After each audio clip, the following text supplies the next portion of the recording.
এই যে ভাবি, কোথায় যাচ্ছেন? দোকানে যেতেছি। দোকানে যাচ্ছেন? দাঁড়ান না, তো তাড়াহুড়া কিসের বুঝলাম না তো। আমাদের দেখলে কি একটু দাঁড়াতে মন চায় না? কেন? আপনার সাথে আমার কি আছে যে দাঁড়াইতে হইব? একটু গল্প টল্প করতাম, বুঝেন নাই? আপনার প্রয়োজন সব তো আমাদের জানা দরকার, তাই না? আপনার হাজব্যান্ড থাকে কই?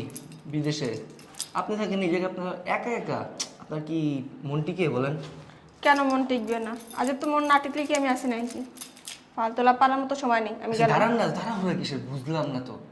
আপনার কি প্রয়োজন না প্রয়োজন এগুলো জানাবেন তো, তাই না? কেন আমি আপনাকে জানাইতে যাবো আমার প্রয়োজন? আমার প্রয়োজন জানানোর মতো আমার স্বামী আছে। ওহ, আপনার স্বামী তো আর এখানে নাই, আপনি বুঝেন না কেন? আপনার স্বামী যদি এখানে থাকতো তাহলে তো হয়েছিলই, কিন্তু আপনার সাথে থাকে কই? তো আপনি কোন প্রয়োজনের কথা বলতেছেন? আপনি বুঝেন না? আপনার বোধ বুদ্ধি হয় নাই? হ্যাঁ, নাকি বুঝে না বুঝে ভান করতেছেন কোনটা? হুম? ভাই আপনার আজের আলাপ রাখেন তো। আহা, একটু ভাইবা দেখেন না। গায়ে হাত দিতেছেন কেন? কি ভাববো? বুঝতেছেন না কি দরকার?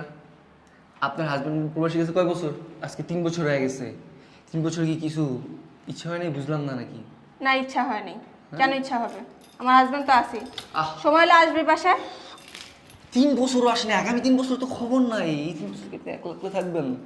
হ্যাঁ, থাকবোই তো, কারণ আমার হাজবেন্ড আছে। আমি জানি আজকে না আসলে কালকে আসবে। হ্যাঁ, কালকেটা কবে কোনো কেউ জানে না। যখন সময় হবে তখনই আসবে। সে আপনি কাজের চাইলে- জন্য গেছে, কাজ ছাড়া যায় না। হ্যাঁ, আপনি চাইলে কিন্তু আমি আপনার হেল্প করতে পারি। নো, আমার কোনো হেল্পের প্রয়োজন নেই আপনার। একটু ভাইবা দেখেন না। আমার সব কিছুর জন্য আমি নিজেই আসি।